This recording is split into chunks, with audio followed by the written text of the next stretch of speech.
June 6, 1944, 00:15 hours. Strong Point WN62, Omaha Beach. Gefreiter Heinrich Severloh carefully cleaned the barrel of his MG-42 machine gun in the concrete bunker overlooking the channel. In his pocket he carried a letter from his girlfriend in Metzingen, promising to wait for him until the war's victorious end. "The invasion will be their grave. We will throw them back into the sea within hours." He had written these words to her just 3 days earlier, after Feldmarschall Rommel himself had inspected their positions. The Desert Fox had looked through Severloh's gun aperture, studied the overlapping fields of fire, and nodded with satisfaction. "When they come," Rommel had said, "this beach will be their cemetery." Through the embrasure, Severloh could see nothing but peaceful darkness over the channel. The night was calm, almost serene. In 12 hours, this same young man would be found weeping uncontrollably in his bunker, surrounded by 13,500 empty shell casings, his gun barrel warped from heat, watching an invasion force so vast that his mind would simply refuse to process what his eyes were seeing. Though Severloh would later claim to have inflicted 1,000 to 2,000 casualties, historians consider this impossible given that total American casualties at Omaha Beach from all causes were approximately 2,400. The mathematics of German defeat were about to be written not in strategic assessments or intelligence reports, but in the shocked testimonies of soldiers who would witness the largest amphibious invasion in human history from the wrong side of the gun sight. The Atlantic Wall stretched 2,400 miles from Norway to the Spanish border, what German propaganda called the most formidable defensive line in military history. Along the Normandy coast, 58 divisions of varying quality manned positions that had consumed 17 million cubic meters of concrete and 1.2 million tons of steel. Hitler himself had declared it impregnable. The defensive preparations at Omaha Beach alone seemed to justify such confidence. The U.S. Army Center of Military History records that the Germans had constructed 8 concrete bunkers, 35 pillboxes, 4 artillery positions, 18 anti-tank gun positions, 45 rocket launcher sites, 85 machine gun nests, and 6 mortar pits. The beach itself had been turned into a killing field. 3,700 obstacles had been planted in the tidal zone, including Belgian gates, Czech hedgehogs, and wooden stakes, many topped with teller mines. Behind the beaches, 6.5 million mines had been laid, though Rommel had wanted 60 million. Colonel Ernst Goth, commanding the 916th Grenadier Regiment near Bayeux, had calculated the defensive firepower in his sector. His 4 batteries could theoretically deliver 120 rounds per minute into the beach sectors. Combined with other batteries, the Germans could concentrate massive firepower on any landing attempt. These calculations, however, assumed unlimited ammunition, an assumption that would prove fatally flawed. June 5th had brought weather that Luftwaffe meteorologist Walter Stuber in Paris had declared impossible for invasion. Wind speeds reached 20 to 25 knots, waves climbed to 6 feet, and low clouds hung at 500 feet. Stuber, using data from U-boats and weather stations, had assured the High Command that conditions would remain poor for at least 2 weeks. Based on this forecast, many senior officers had left their posts. Rommel himself had departed for Germany on June 5th to celebrate his wife's birthday, carrying a pair of grey suede shoes he had purchased in Paris. General Friedrich Dollmann, commanding the 7th Army, had ordered division commanders to attend war games at Rennes. Even the naval patrols that normally swept the Channel had been cancelled due to rough seas. This meteorological confidence would prove to be the first German miscalculation.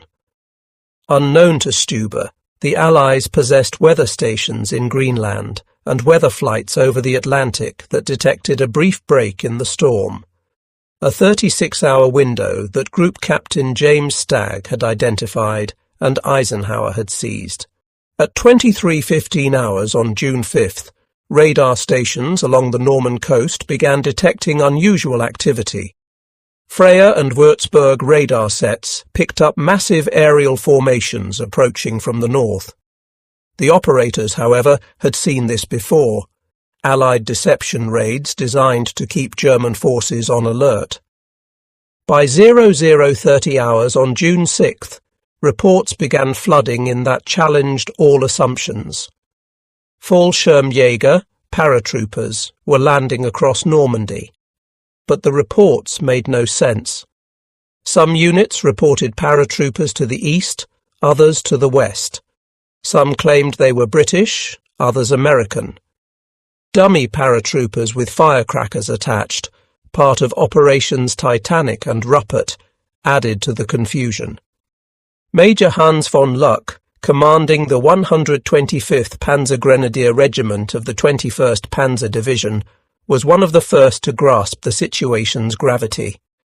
Awakened by reports of paratroopers landing near his positions, he immediately requested permission to attack.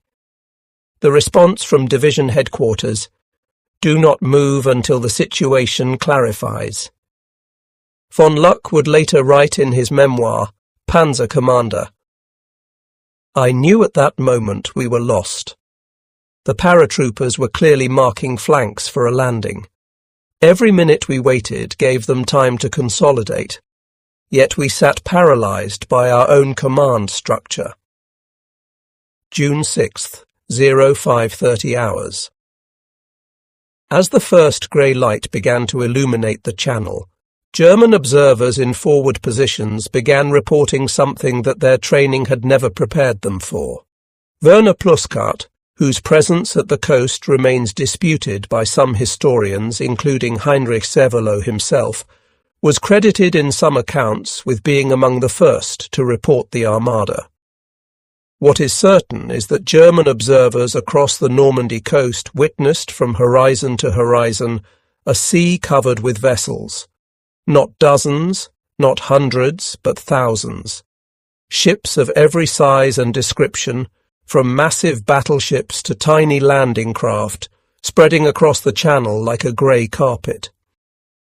The invasion fleet consisted of 6,939 vessels, according to official Allied records, 1,213 warships, 4,126 landing craft, 736 ancillary vessels, and 864 merchant ships. It was the largest naval armada ever assembled in human history. To the German defenders, raised on propaganda about Allied weakness and division, the sight was psychologically devastating. Bernhard Fröking, an artillery officer at WN 62 who would be killed later that day, reportedly told his men that they were witnessing the whole world arriving on their doorstep. At 05:35 hours, the naval bombardment commenced. Nothing in the German defenders' experience, not the Eastern Front, not the heaviest RAF raids, had prepared them for what followed. The battleship USS Texas alone fired 255 14-inch shells at Point du Hoc in 34 minutes, according to Naval History and Heritage Command records.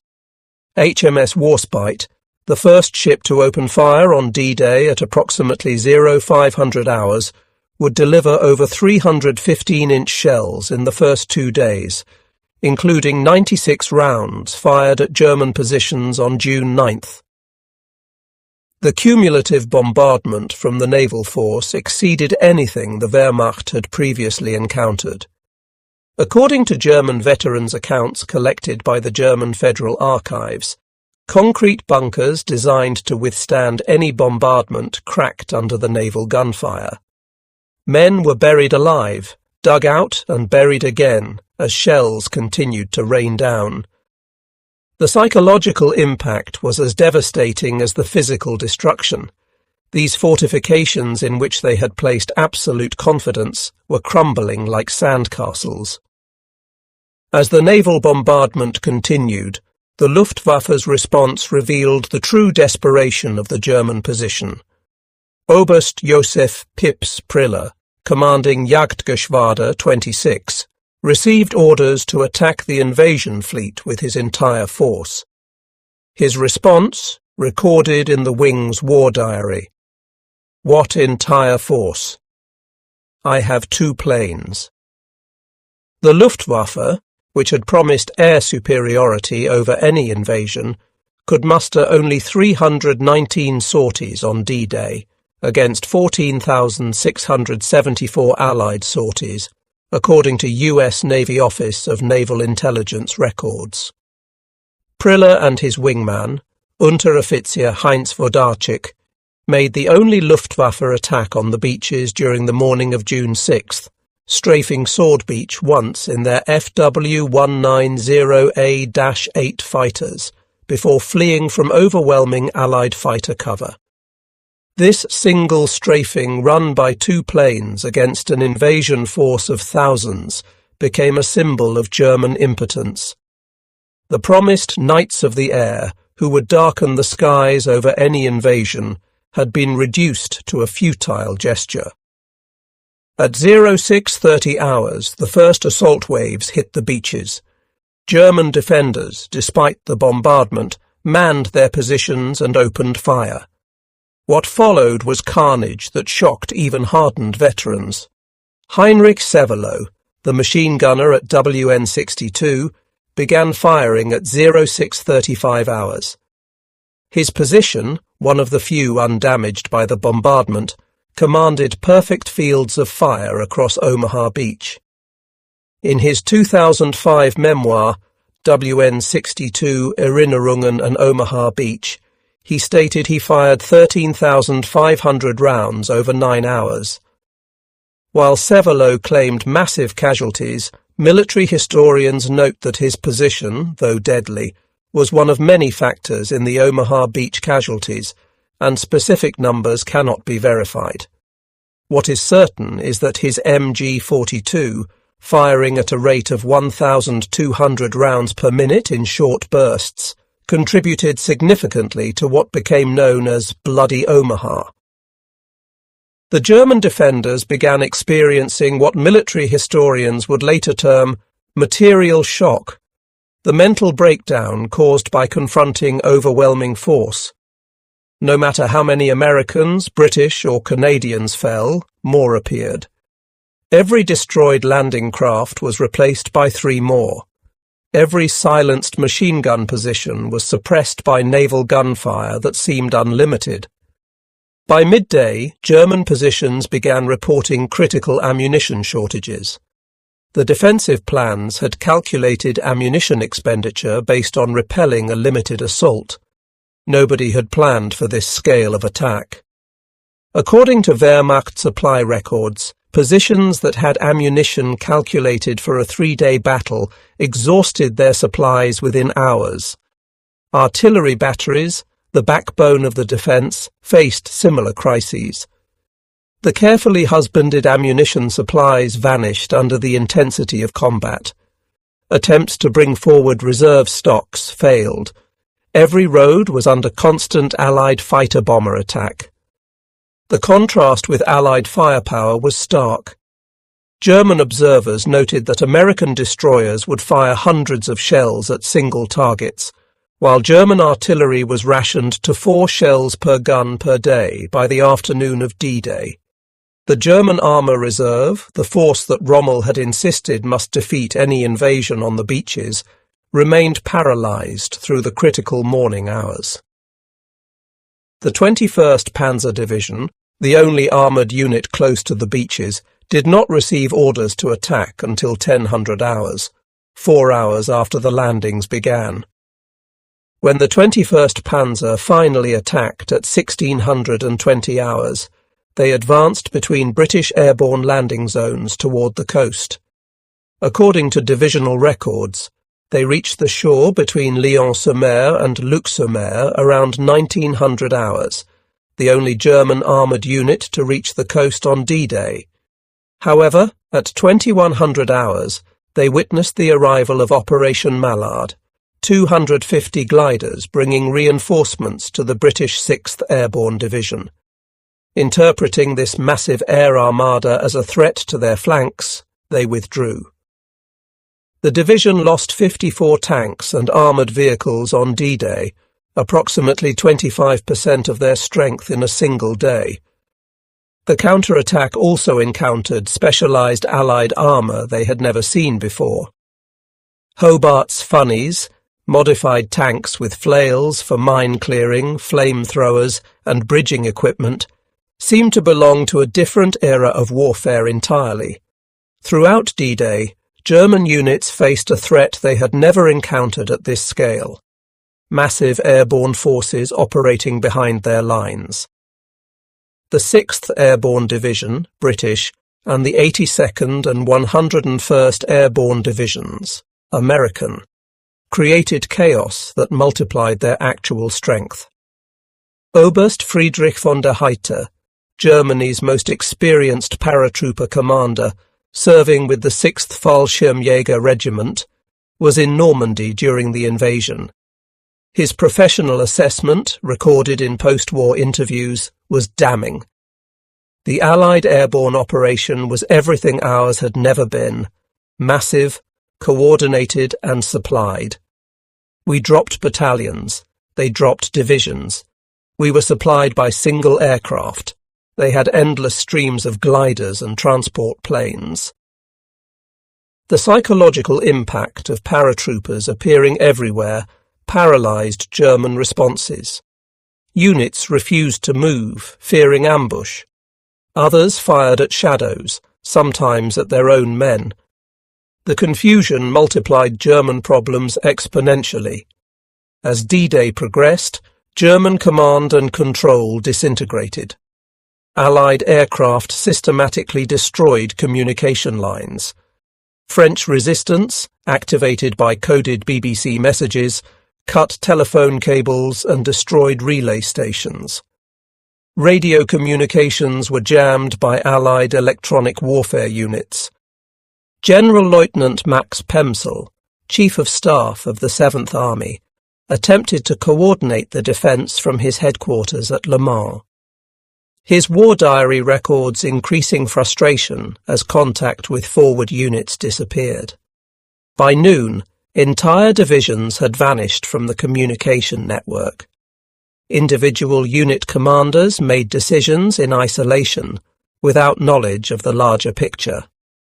As darkness fell on June 6th, surviving German defenders took stock of their situation. The impregnable Atlantic Wall had been breached in multiple places. The Luftwaffe had essentially ceased to exist over Normandy. The Kriegsmarine had managed to sink one destroyer, USS Corrie, while losing 15 E-boats and numerous smaller craft. General Lieutenant Wilhelm Richter, commanding the 716th Division, which had borne the brunt of the British assault, reported to 7th Army headquarters. Division combat strength, 35%. All coastal strongpoints lost. Artillery, 90% destroyed. Enemy advancing inland. The statistics told a story of complete tactical failure despite individual acts of heroism. In a single day, the German forces had suffered casualties equivalent to those of a major battle, while the Allies continued landing fresh troops as if D-Day was merely the beginning, not the climax. Throughout the night of June 6th to 7th, German units attempted to regroup and counter-attack. These efforts revealed the full extent of Allied superiority. Every German movement was detected by radar, illuminated by flares, and destroyed by artillery or naval gunfire. Hans von Luck's Panzergrenadiers, finally released to counter-attack, advanced toward Sword Beach in darkness. According to his memoir, they were immediately illuminated by parachute flares and subjected to devastating fire from destroyers offshore. It was like daylight. Every vehicle, Every soldier was visible. The shells came from the sea with perfect accuracy. We lost half our strength without seeing a single enemy soldier.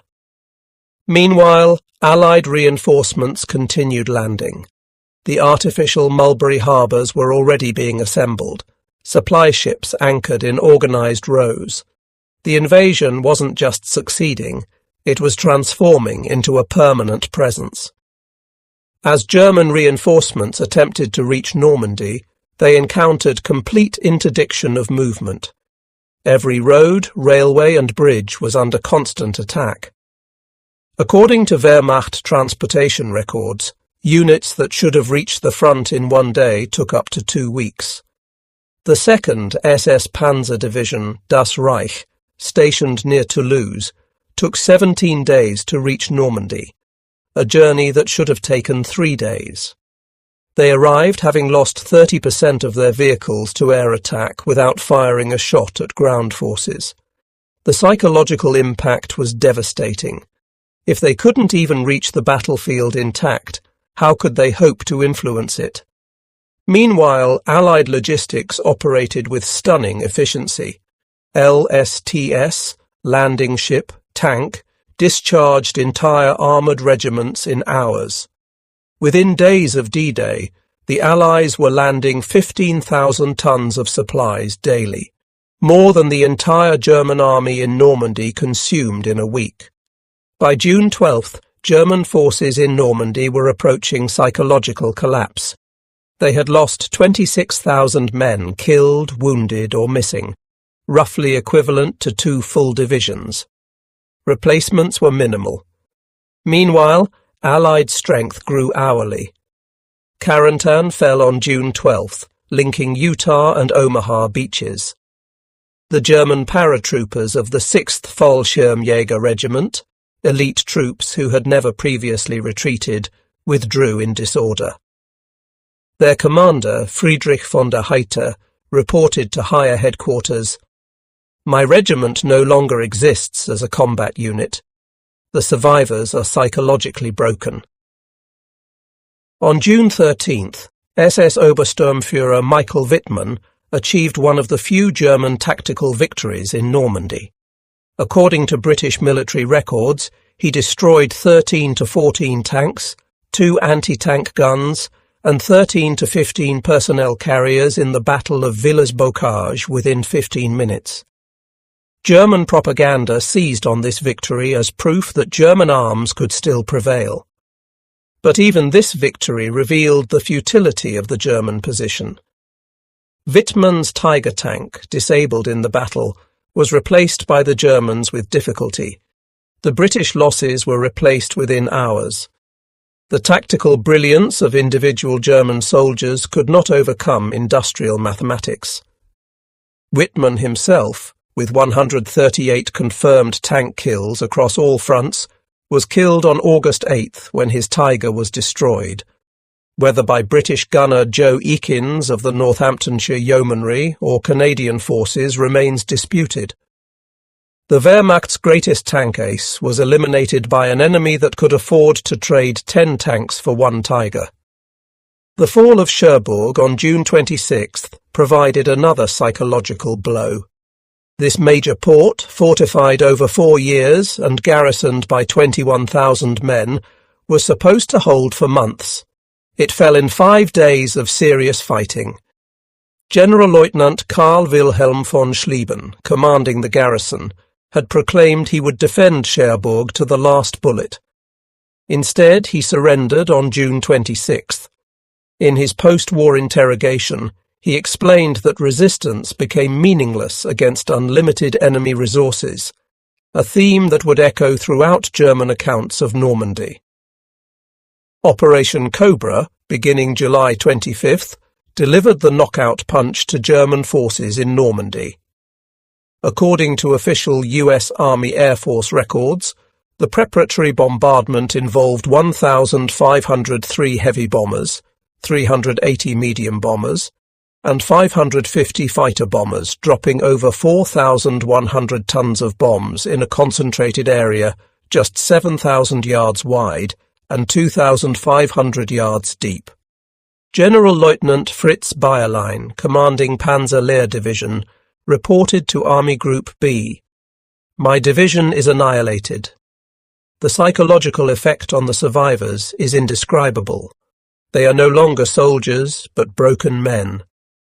The bombing was so intense that it killed Lieutenant General Leslie McNair, the highest-ranking American officer killed in the European theatre, who was observing from what was thought to be a safe distance. If American generals weren't safe from their own firepower, what chance did German soldiers have? The Falaise Pocket, August 12th to 21st, became the graveyard of German forces in Normandy. According to Allied intelligence reports confirmed by post-war German records, approximately 10,000 Germans died in the pocket and 50,000 were captured. Over 300 tanks and armoured vehicles were destroyed, along with 2,500 other vehicles. German soldiers attempting to escape described scenes of apocalyptic destruction. Roads were carpeted with dead horses and burning vehicles. Allied fighter-bombers attacked in waves every 20 minutes. Artillery fell continuously. The systematic destruction was so complete that many soldiers simply gave up, preferring captivity to certain death. The final accounting of the Normandy campaign tells a story of complete German defeat. German losses, June 6th to August 31st. Approximately 320,000 casualties, 30,000 killed, 80,000 wounded, 210,000 missing or captured. 2,300 tanks destroyed, virtually all armour in France. 2,127 aircraft lost. Allied losses, 209,672 casualties, with replacements exceeding losses daily. Approximately 4,000 tanks lost, replaced within weeks. 4,101 aircraft lost, from a force exceeding 13,000. The disparity revealed the fundamental truth. Germany was fighting an attritional battle it could not win against an enemy with virtually unlimited reserves. Professional German military officers provided the most objective assessments of the disaster. General der Panzertruppen Heinrich Eberbach, who assumed command in Normandy after Rommel was wounded, reported to OKW on August 1st. "The enemy's material superiority is at least 20-1 in artillery, 10-1 in tanks, and absolute in aircraft. He can replace all losses within days. We cannot replace anything." General Hans Speidel, Rommel's chief of staff, wrote in his 1949 memoir, "Normandy proved that courage alone could not overcome industrial supremacy. We faced an enemy who had mechanized not just warfare but victory itself." General Feldmarschall Erwin Rommel left the most powerful testament to the Normandy experience. In his final report to Hitler on July 15th, 2 days before being severely wounded by Allied aircraft, he wrote, "The troops are fighting heroically everywhere, but the unequal struggle is nearing its end. The enemy's overwhelming superiority in men and material is beginning to tell. I must beg you to draw the necessary conclusions without delay." This was military language for complete defeat. Rommel, Germany's most celebrated commander, was telling Hitler that the war was lost. The Normandy campaign revealed that World War II had become a production war. German soldiers witnessed American industrial capacity that defied their comprehension.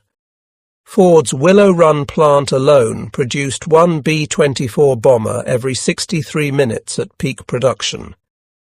American factories produced 96,000 aircraft in 1944. Allied ammunition expenditure in one day exceeded German production in a month.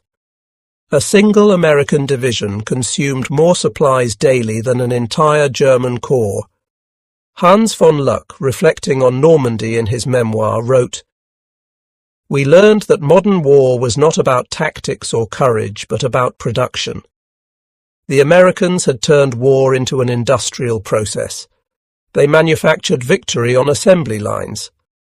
The German soldiers who survived Normandy were psychologically transformed. They had witnessed the complete invalidation of everything they had been taught about warfare, racial superiority, and national destiny. Heinrich Severloh, the machine gunner of WN-62, spent the rest of his life haunted by his D-Day experience. In his 2005 memoir, he wrote about meeting American D-Day veterans. We all realized we had been young men thrown into an industrial slaughterhouse. My 13,500 rounds meant nothing against their unlimited replacements. Friedrich von der Heydte, the paratrooper commander, became a professor of international law after the war. He wrote, "Normandy taught us that the era of warrior heroes was over. War had become a matter of industrial capacity, and we had challenged the world's greatest industrial power with horses and outdated dreams. D-Day, from the German perspective, was not merely a military defeat, it was a complete ideological and psychological collapse. Soldiers who had conquered most of Europe discovered that everything they believed about their enemies, their cause and their capabilities was catastrophically wrong. They had expected to face weak, divided democracies.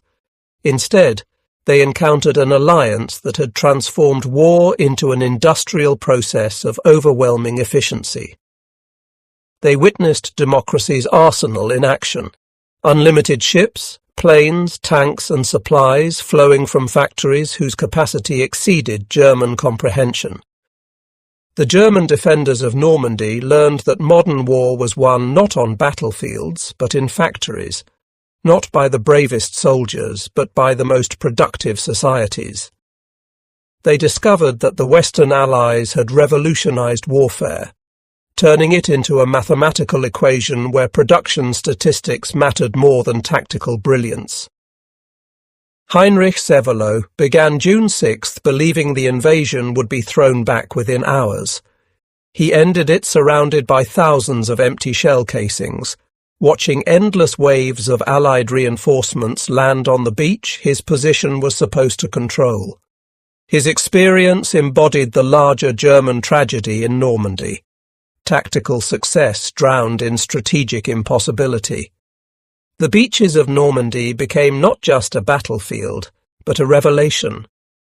German soldiers witnessed the future of warfare, and it belonged to the societies that could produce the most material and apply it most efficiently. They had brought courage, training, and determination to the battle. The Allies brought unlimited industrial production.